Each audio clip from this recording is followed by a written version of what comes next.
couple things that might be bringing down the quality of your bow sound or your sound production are highway. All right, just making sure that you're using the proper sounding point or contact point. You definitely, I see this a lot with my students. I ask them to make sure their highway is good, and they think they're doing it, but as soon as they, put their attention on something else, it slips.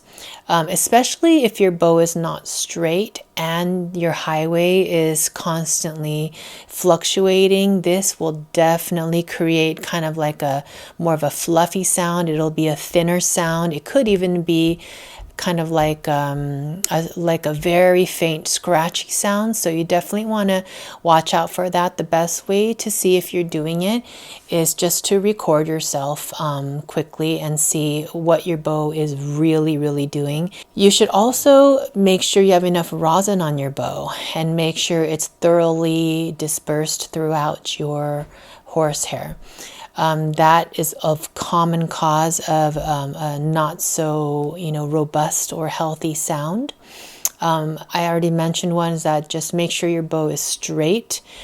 A lot of people tend to have a slipping tip area, so you might pull the bow pretty straight, but then in the upper, like say 4 inches or 6 inches, it tends to go diagonally, and because we're pulling out this way.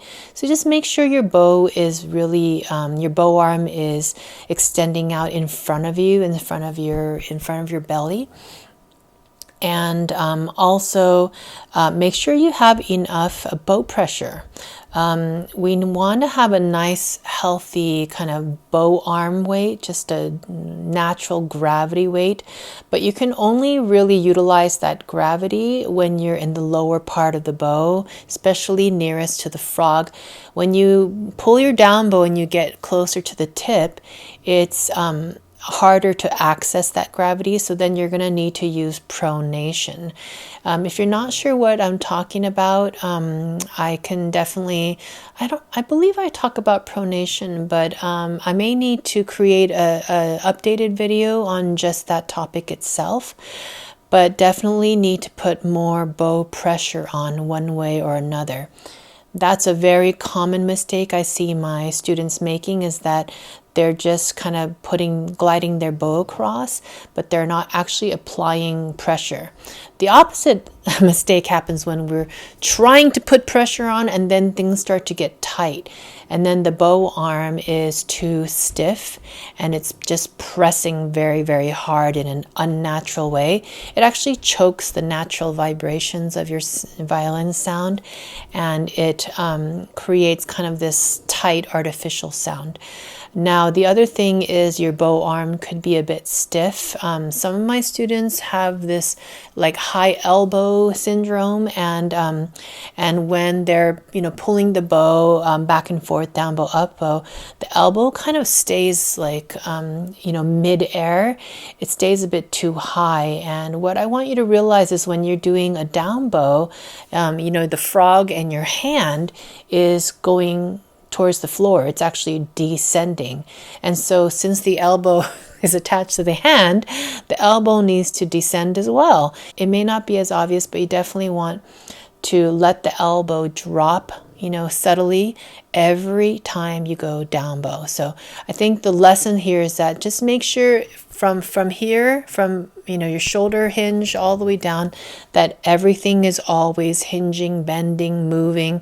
Everything has to accommodate the motion of the bow going down and up.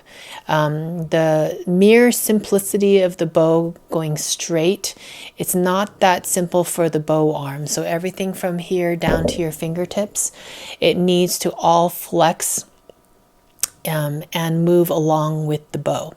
Some of the other things might be that your bow hold is too stiff.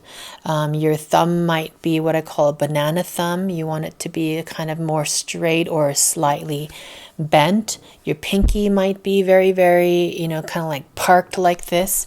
Your pinky might be too straight or stiff as well. You definitely want to have a little bit of flexibility in all your finger joints. And the final thing I want to mention today is that your bow speed may be too slow. Every person is so different, and each student I work with has their personality trait, right? So some of my students have a nice strong sound, but then they don't really move their bow, so their bow arm is not very active, and so you find out they're only using like this much when the bow is this big. So definitely want to make sure your bow speed is adequate. Bow speed is scary, it's risky, but it's definitely worth it if you can encourage yourself to use more bow speed.